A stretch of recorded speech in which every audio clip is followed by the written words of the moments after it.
नमस्ते, हरिओम। आज की कक्षा में आप सबका पुनः स्वागत है। अगले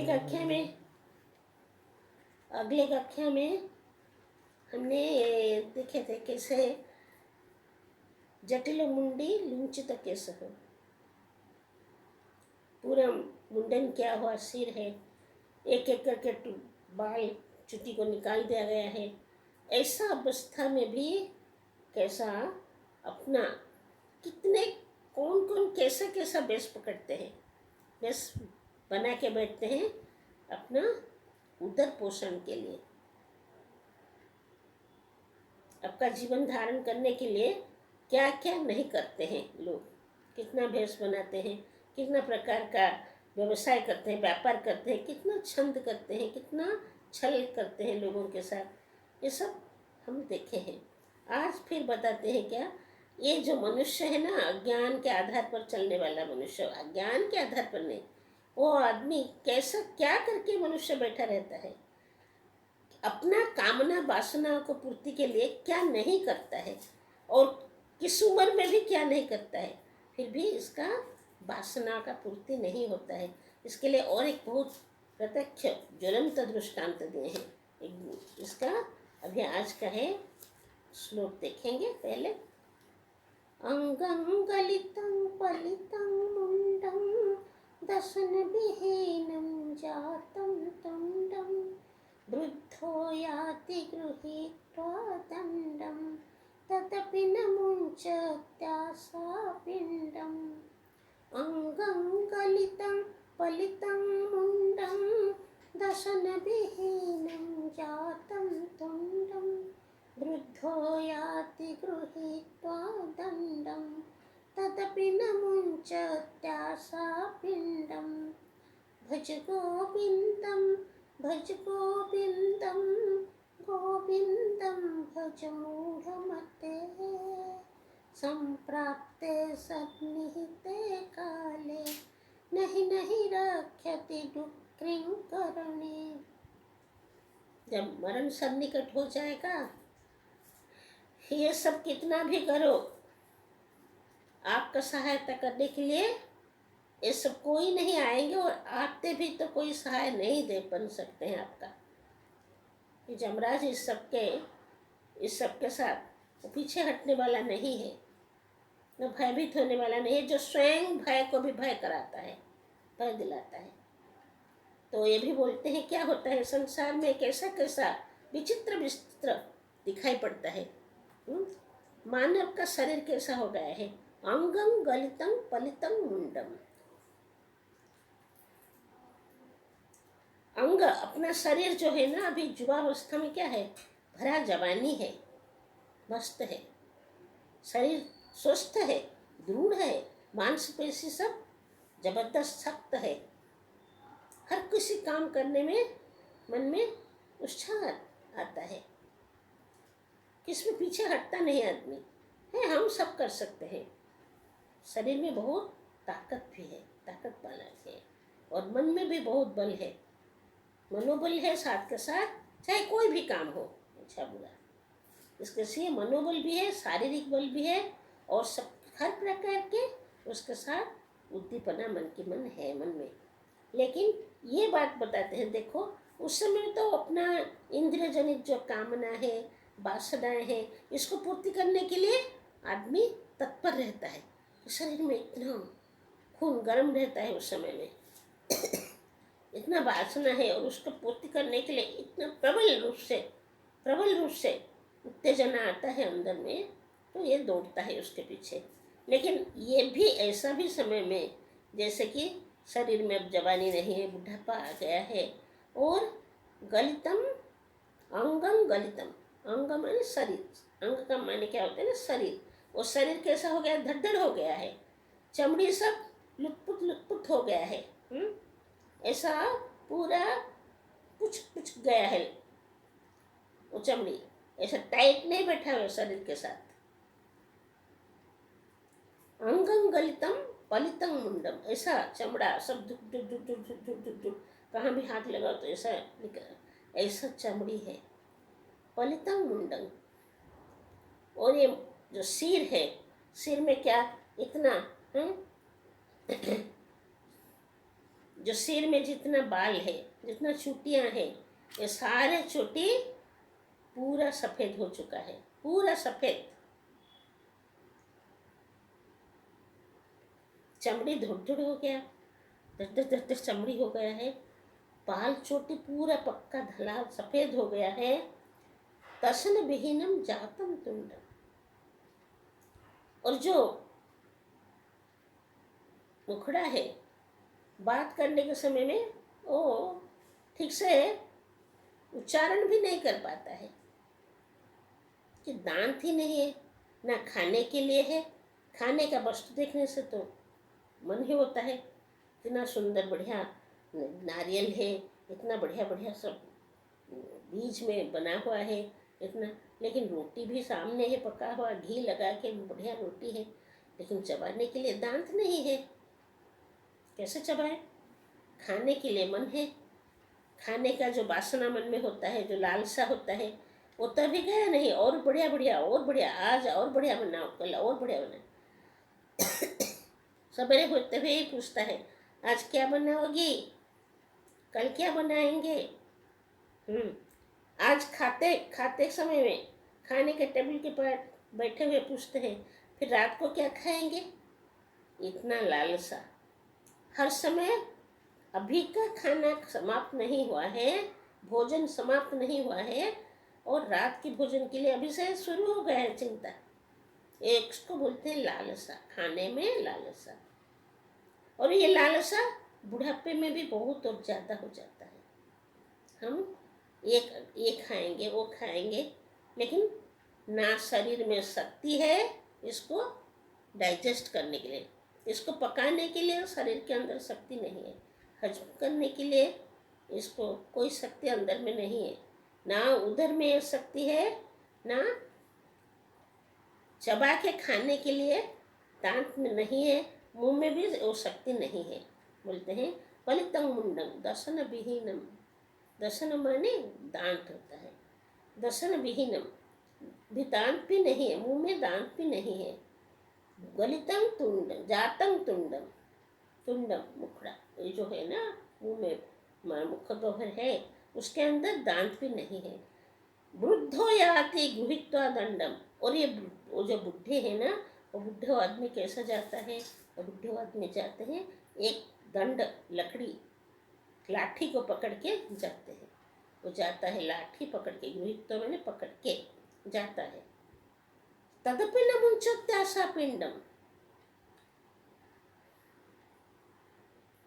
फिर भी वो जीवन का जो कामना वासनाएं है वो घटता नहीं, बढ़ता रहता है, नहीं घटता है उसका जीवन में। अभी क्या खाना क्या पीना है, अब तो भगवान का चिंतन करना है, शरीर छूटने वाला है, किस समय छूट जाएगा, क्या होगा। हम निरंतर भजन करते करते भी किस समय हमारा जीवन चला जाएगा, हमारा आखिर आके पहुंच जाएगा, अंतिम समय सामने खड़ा हो जाएगा, हम नहीं जानते हैं। और उस समय में हमारा मुंह से भगवान के नाम आएगा या नहीं आएगा। इसके लिए निरंतर अभ्यास करने से, निरंतर अभ्यासरत रहने से, चाहे वो अभ्यास के वश होकर हमारा मुंह से निकल सकता है हरि नाम, ईश्वर नाम, नारायण, कृष्ण, राम, शक्ति, शिव शक्ति, कुछ भी ईश्वर के नाम आ सकता है। लेकिन वो अभ्यास अगर ऐसा ही हो जाए कि हम खाने, आप क्या रोटी बनाई, रोटी के साथ क्या बनाई, क्या सब्जी बनाई, अच्छा कल सवेरे के लिए क्या बनाओगी, अच्छा बेटा आज तुम्हारे क्या हुआ, तुम्हारे व्यापार में कितना आगे बढ़ा। वो व्यापार अभी आपको कुछ फायदा देने वाला नहीं है। आप पूछो या ना पूछो, आप उसका ख्याल रखो, ध्यान रखो, बना रखो। अभी आपका जिम्मेदारी तो ये नहीं है कि आप कुछ भी नहीं कर सकते हैं। जो करना है आपका जो उत्तराधिकारी है वो लोग करते हैं, और वो समझदार है, वो करेंगे, जो करना है वो करेंगे। वो तो अभी उम्र में है, पूरा जिम्मेदारी है। आप जानते हैं कि आपका, और वो लोग पूछे भी नहीं पूछते हैं आपसे, कुछ ऐसा उपदेश नहीं पूछते हैं। नहीं पूछते हुए भी आप ऊपर अपने तरफ से उनको पूछते हैं, इसलिए कि इसी में ही आपका मन लगा हुआ है। हमारा व्यापार क्या हुआ, हमारा ज़मीन में कितना, इस साल में कितना हमारा, इसका धान हमारा कितना आया, चावल कितना आएगा, क्या कौन खेती में कौन करता है काम, हमारा कौन देखभाल करता है, ठीक से चला या नहीं चला, घर में क्या होगा, इस साल और एक मंजिल बना दो ऊपर के। अरे भाई, ये सब कुछ भी आप लेके जाने वाला नहीं है, और आप चले जाने के बाद भी जो होना है वो होता ही रहेगा। कितना मंजिल बनाए या मंजिल टूटे, आप देखने के लिए नहीं आएंगे। जमीन में चावल कितना होता है, कितना होगा, कितना नहीं होगा, घर में कितना आता है, कितना आएगा नहीं आएगा, ये सब देखने के लिए आप इधर आएंगे नहीं। तो फिर आप भी इस अंत अवस्था में, इस घड़ी में आप इसके पीछे क्यों पड़े हो? लेकिन पढ़ते हैं। दुख की बात है, और बहुत दुख की बात है। जीवन का आखिर घड़ी तक की घड़ी तक भी मनुष्य का ये लालसा, कामनाएं, वासनाएं बढ़ते नहीं, रुकते नहीं, जाते नहीं, और बढ़ता है और बढ़ता है। इसको देख के शंकराचार्य भगवान को बहुत दुख आता है, और इसने उन्होंने बोलते हैं तदपि न, तदपि न फिर भी, तब भी, इतना होते हुए भी शरीर किस मुहूर्त गिर जाएगा इसका कोई भान नहीं है उनको। तो जानते ही नहीं कि चलते चलते हम गिर जाएंगे, या बैठे बैठे सोते सोते मर जाएंगे, या किस बीमारी पकड़ लेगा, क्या होगा उस समय में, जो होगा देखा जाएगा, ऐसा मन में आता है विचार। लेकिन अब तो हम जितना दिन जिंदा है, अरे इधर एक अच्छा, ये घर में एक ये ले आओ, एक बड़ा तख्त ले आओ, ये इधर बना दो, ये लड़का का क्या हो रहा, इसी में ही उसका मन, कोई बताए कोई ना बताए उसको, लेकिन मन तो उसी में ही लगा रहता है, उसी चिंतन में, उसी ध्यान में। जिस मन में खाद्य का, भोजन का, व्यापार का, धन का, अर्थ का, और इतने तक कि बूढ़ो आदमी, कितने बूढ़े हैं जो इतना उम्र में भी उनका पैसा नहीं जाता है, उनका लालसा आशा नहीं जाता है, कामनाएं नहीं पूर्ति होते हैं। हमको कौन देखभाल करेगा? आप लोग अपने घर में रहे हैं तो 60 साल की उम्र में भी शादी कर लेते हैं, 70 साल की उम्र में भी शादी कर लेते। शादी करने का क्या जरूरी है? क्या जरूरी है कि उनको देखभाल कौन करेगा? जो आप तो देखभाल कर, जो आप जब 70 साल में अभी चले जाएंगे तो वो जो आपकी विधवा रह जाएगी उसको कौन देखभाल करेगा? उसका क्या होगा? और आप में इतने मरने, मरणांत सन्निकर्ष में आप पहुँच हुए हैं, मरण सन्निकर्ष होते हुए भी आप एक लड़की को शादी करेंगे तो उसका जीवन क्या होगा जी? इतना वासनाएं आपके अंदर पड़ा हुआ है, और इस वासनाओं को चरितार्थ करने के लिए आप हमेशा इसी चिंतन में लगे रहते हैं। और जो चिंतन करने से आपका भरोसा, जिसके ऊपर रखने से आपका सारे के सारे, जितना आपका प्रॉब्लम है, जितना समस्याएं हैं, ये खूब सुंदर रूप से करके तो देखो एक बार। सोचते हो ऐसा नहीं होता है, नहीं, ऐसा नहीं है। आप अगर उनके ऊपर, किनके ऊपर? भगवान के ऊपर, ईश्वर के ऊपर, जो आपका अंदर बाहर बैठे हुए हैं, जिनकी वजह से आप सोच सकते हैं, जिनके उपस्थिति से आप सोचने के लिए लायक है, बोलने के लिए लायक है, चलने के लिए लायक है, चिंतन के लिए लायक है, इनके बारे में सोचने से आपका जो समस्या है अपने आप पूर्ति हो जाएगा, अपने आप पूर्ति हो जाएगा। कल मैंने आप लोगों को बताया था ना, जो भगवान के भरोसे में जाते हैं, एक सत्य से सत्य घटना आपको बताएं तो ऐसा आज आपको इसके बारे में बताती हूँ। तो लोग सोचते हैं कि हमारा कामना वासना पूर्ति, और जितना पूर्ति होता है उतना वो बढ़ता रहता है, और आखिर तक वो कामना वासना तो पूर्ति होता ही नहीं, और इसके पीछे पड़ के आदमी उसी के ध्यान में जीवन छोड़ देता है, जीवन छोड़ देता है, और उसी आदमी का दुर्गति से दुर्गति हो जाता है। एक आदमी, आप देखिए भगवान के भरोसे में कैसा होता है। ये गोरखपुर, गीता प्रेस गोरखपुर आप सब लोग जानते होंगे ना। एक गोरखपुर के पास, आस पास ये जगह था, वो ना ना गलत बोल दिया मैंने। वृंदावन के आसपास एक जगह था। तो आप लोग सब जानते होंगे, हनुमान प्रसाद पोदार जी जो वृंदावन में थे उनको सचल वृंदावन बोला जाता था। ये तो भगवान के साथ रोज बात करने वाले थे। और उनके और एक वहाँ थे राधा बाबा करके। वो राधा बाबा इतना बड़ा गीता प्रेस गोरखपुर में उनका राधा वाटिका, गीता वाटिका के नाम से जगह है, जहाँ पर आप जाएंगे तो उनके बारे में आप सब कुछ पता चलेगा। वो क्या साधु नहीं थे जो राधा रानी की प्रत्यक्ष, उनका राधा बाबा नाम उनको राधा रानी ने ही दिया था। और राधा रानी का प्रत्यक्ष उनको, उनके साथ बातचीत करना, रोज की उनके साथ उनका सखी रूप में सखी भाव था, कैसे रहे थे।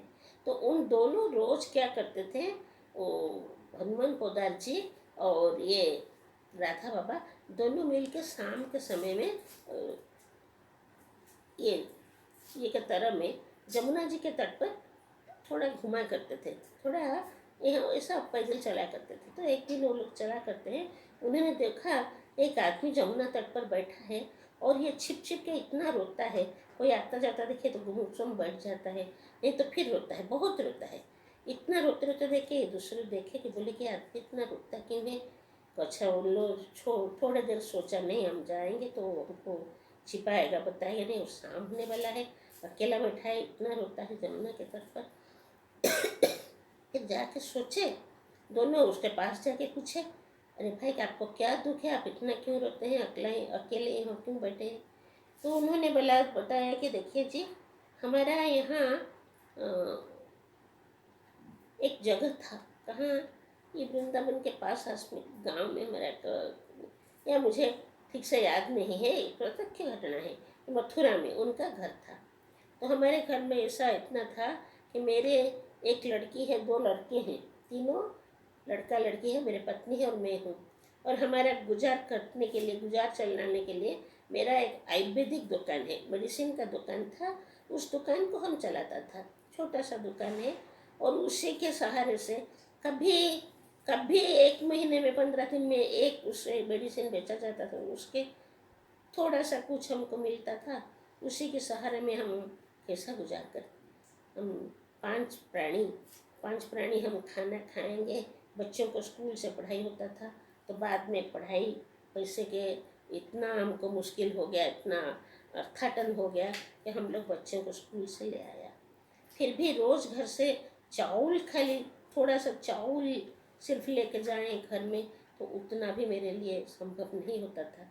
और घर के आगे सामने में वो जो थोड़ा साग होता है, साग सब्जी होता है जैसा, उसको थोड़ा हम लगाए थे, तो उसको भी रोज़ रोज़ निकाल के खाते। तो नहीं आता ही नहीं था कि, और कुछ था ही नहीं घर में, तो ना तेल है ना नमक है ना कुछ भी नहीं है। और चावल भी उतना भी सिर्फ नहीं मिलता था कि जितना पैसा मिलता था, कभी 10 रुपये 5 रुपये मिल जाए तो उसमें थोड़ा चावल है तो एक दिन हम बना के खाते थे, दूसरा नहीं।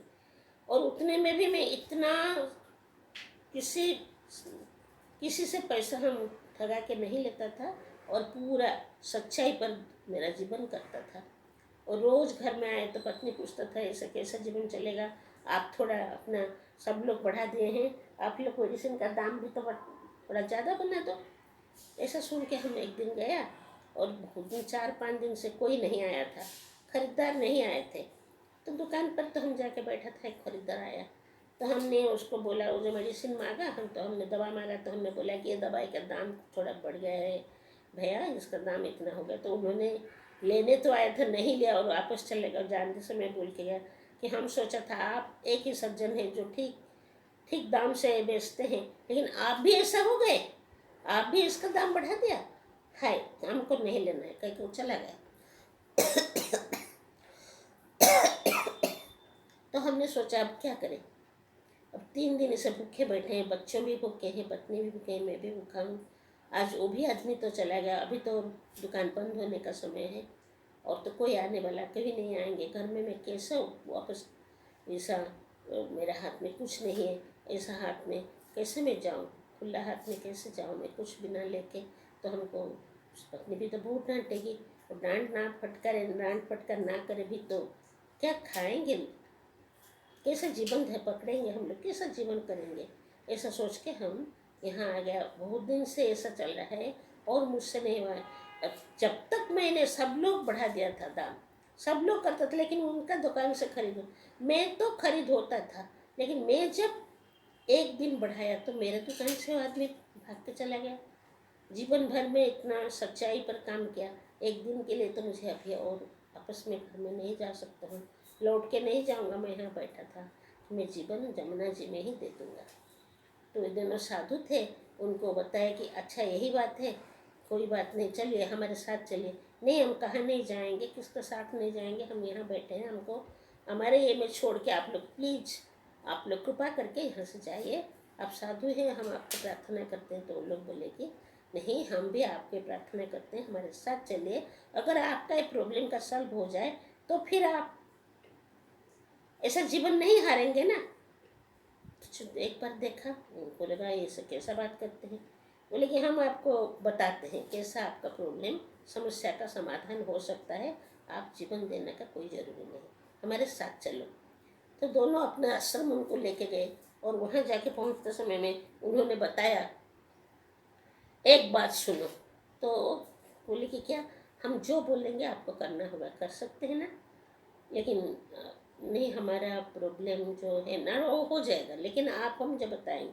वो तो पहचानते नहीं था दो साधु क्या है, कौन है, कैसे हैं, अच्छे हैं बुरे हैं, सच्चा साधु है कोई भ्रष्ट है। लेकिन वो बोलेगा अच्छा ठीक है आप बताइए। तो उन्होंने बोला कि देखिए, हम जो बोलते हैं सर, रोज़ रात को 2 बजे उठ जाना, स्नान करके अपना नित्य कर्म करके आ जाएंगे तो 2:30 बज जाएगा। 2:30 बजे से सवेरे 4:30 बजे तक आप राधा माधव रस सुधा के नाम से एक छोटा सा कबीर की किताब है, छोटा सा, इतनी सी किताब, इतनी सी लंबी, उसमें 16 सा राधा जी को, कृष्ण भगवान राधा जी को बोलते हैं, अपना मन की भाव बोलते हैं, और राधा रानी इसके उल्टे में फिर बोलते हैं कृष्ण भगवान को। ऐसा वो 16 गीत में राधा माधव रस सुधा का एक किताब है। उसको आप गाना सुर से, आपको जैसा सुर में आता है, जैसा आपका तान सुर जैसा होता है, ऐसे उनको गाना, ये 16 गीत को गा के सुनाना, अपने आप बैठ के गाना।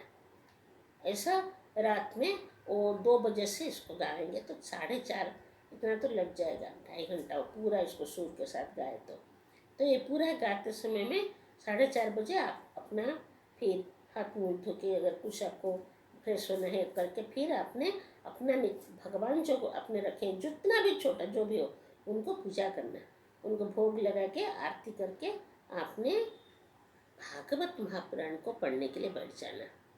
और याद रखिए, वो सवेरे 2 बजे से उठा, दिन का दोपहर तक एक बूंद पानी भी नहीं पीना, चाय भी नहीं पीना, कुछ नहीं, सिर्फ आप पढ़ते रहना।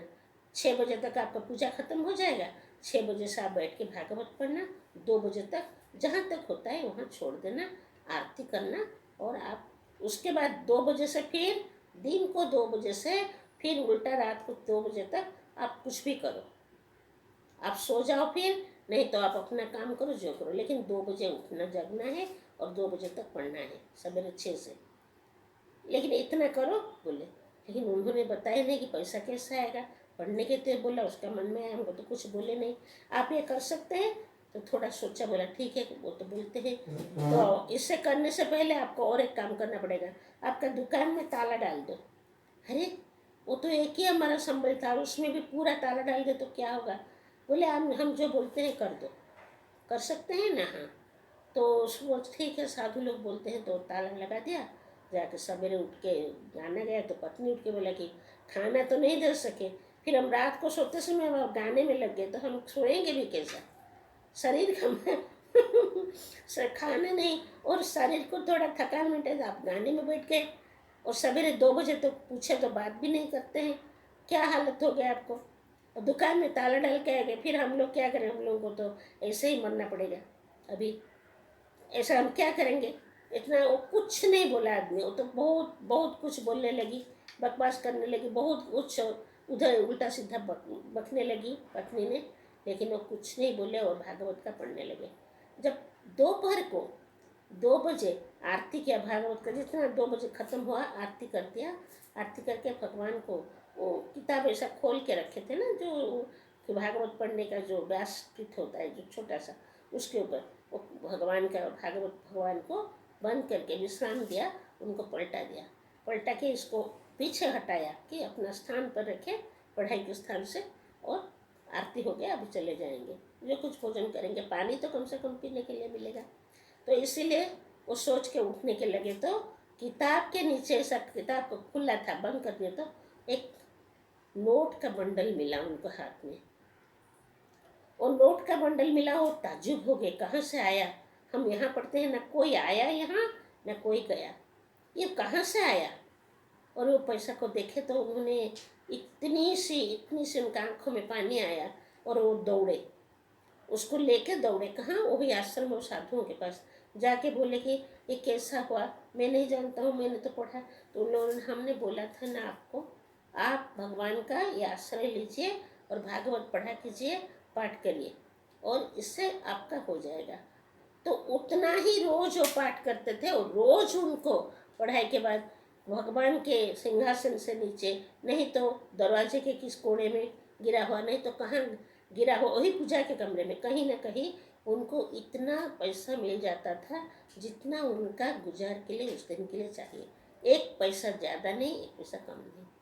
देखिए, और उन्होंने अपना बच्चों को फिर स्कूल में लगा दिया, पढ़ाई लगा दिया, और फिर अपना घर में रोज खाने के लिए जो कुछ भी नहीं था, थोड़ा चावल लाने लगा, थोड़ा सा सब्जी, तेल वगैरह लेके घर में उन लोग पहले 1 बार खाने लगे, फिर 2 बार खाया, और ऐसा ही जितना जितना उनका ये हुआ सारा भरते रहा।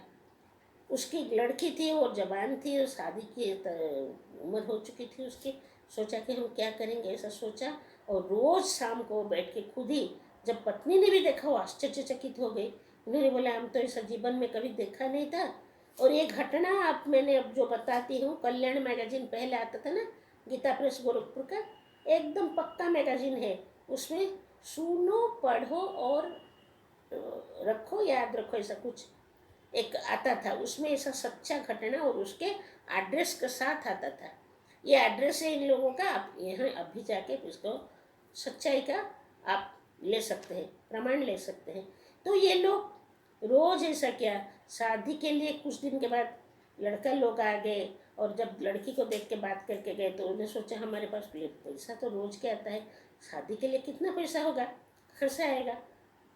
लेकिन फिर भी वो बोल दिया, ठीक है जी, ना हमको हमारे लड़का को हाथ के लिए वो क्या बोलते हैं उसको, जो अंगूठा, एक अंगूठा देना पड़ेगा, और इतना कैश देना पड़ेगा। वो तो चुप रहा, कुछ नहीं देख के चले गए। शादी के लिए आए तो उन्होंने जाके उस दिन भी पूजा से उठा तो कुछ थोड़ा पैसा मिला, उससे से वो दिखाए तो शादी के लिए नहीं है। फिर भूल गया था, हमने शादी के लिए भगवान को कुछ बोला नहीं, दौड़ के जाके रोया, बोला भगवान, ना ना, पहले तो सब बारात आ गए थे, और जब देखा कि अंगूठा नहीं दिया और ये को दूल्हा को, तो उन्होंने दूल्हा को उठाया, नहीं चलो हम घर चले, ये शादी नहीं हो सकता है। तब उसने दौड़ा जाके अपना जो भगवान थे उनके पास सिर फोड़ के इतना रोया। अब भगवान अब क्या करें हम। उसी समय में अचानक उसी सिंहासन के नीचे से पित्तल का बड़ा थलिया, उसके ऊपर से दूल्हा दुल्हन पहनने के लिए जो वस्त्र होता है ना, शादी का वस्त्र, वो वस्त्र, इतना बड़ा हार लड़की के लिए, इतना बड़ा अंगूठी, उसके ऊपर इतना बड़ा एक स्टोन था, वो चमकता था, इतना चमकता था, और इतना सोने का इतना ये था अंगूठा, क्या, और सोने का सारा लड़की के लिए जो गहना होता है पहनने के लिए, सब कुछ उसके लिए, और ये पूरा कैश भी उसके ऊपर था। वो ऐसे तुरंत आया और इसको सिर में लगा, और उन्होंने उठ के देखा तो सिर में एक थाली सिंहासन से नीचे से साए ऐसा चला आया, और उठ के क्या लगा मेरे सिर में, देखे तो थाली में इतना भगवान पूर्ण करते हैं। भागवत पढ़ता था रोज 6 बजे से 2 बजे तक, बिना पानी का बूंद लिए मुँह में, एक आधार, एक निष्ठा पर, एक विश्वास पर, और भगवान ने वो जाके दिया। तो और ससुराल वाले, बारात वाले कभी नहीं था, आप रो रहा था कहाँ से आया सब, उन्होंने सब बताया सच। तो उन लोगों ने बोला, ये तो हमारा भाग्य है कि हम आपके घर में हमारा संबंधी बनाया, हमारा संपर्क बनाया। तो इन लोगों के घर में भी शादी के बाद में यही चला, रोज कोई नहीं, वो जो घर का जो ये है वो बैठ के ऐसा पढ़ते थे।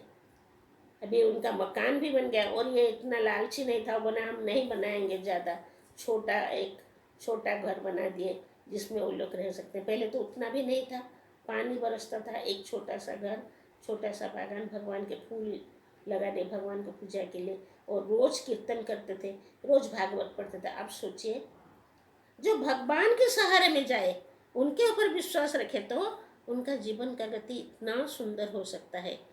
ना काला धन कमाने का कोई जरूरी नहीं, उदर निमित्तम बहुकृत बेसम, इतना है, लाखों इतना प्रकार का, यहाँ चिता चैतन काटो, यहाँ काला लगाओ, यहाँ ये लगाओ, ये पहन के चलो, सारा शरीर में भस्म लगाओ, एक कुछ करने का जरूरी नहीं।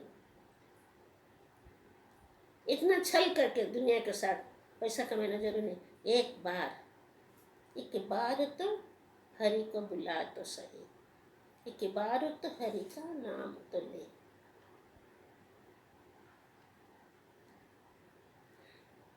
एक बार बुला, एक बार उनको नाम ले, और जो इनका आधार पर बैठना, इनके जीवन पर जीवन देके, उनके नाम पर जीवन देके, उनको क्या नहीं कर देते हैं वो, जब भगवान देते हैं।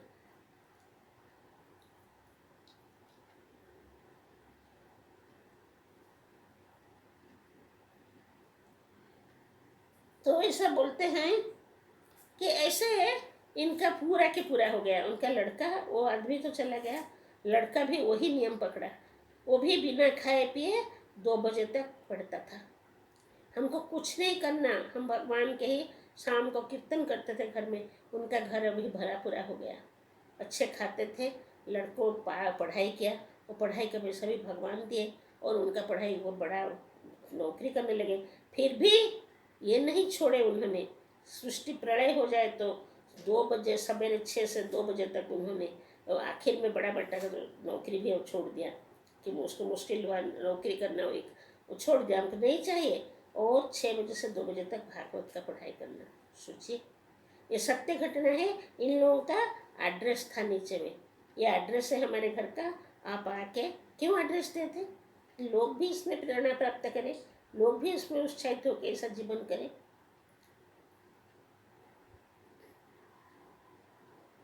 आप सोचेंगे ये सब कहानी है, इसमें सत्यता नहीं है, ये सत्य घटना है। अभी ये घटना घटित हुई 89। यदि आप लोगों को इस वीडियो अच्छा लगता है तो प्लीज़ लाइक करें, कमेंट करें, सब्सक्राइब करें और शेयर करें।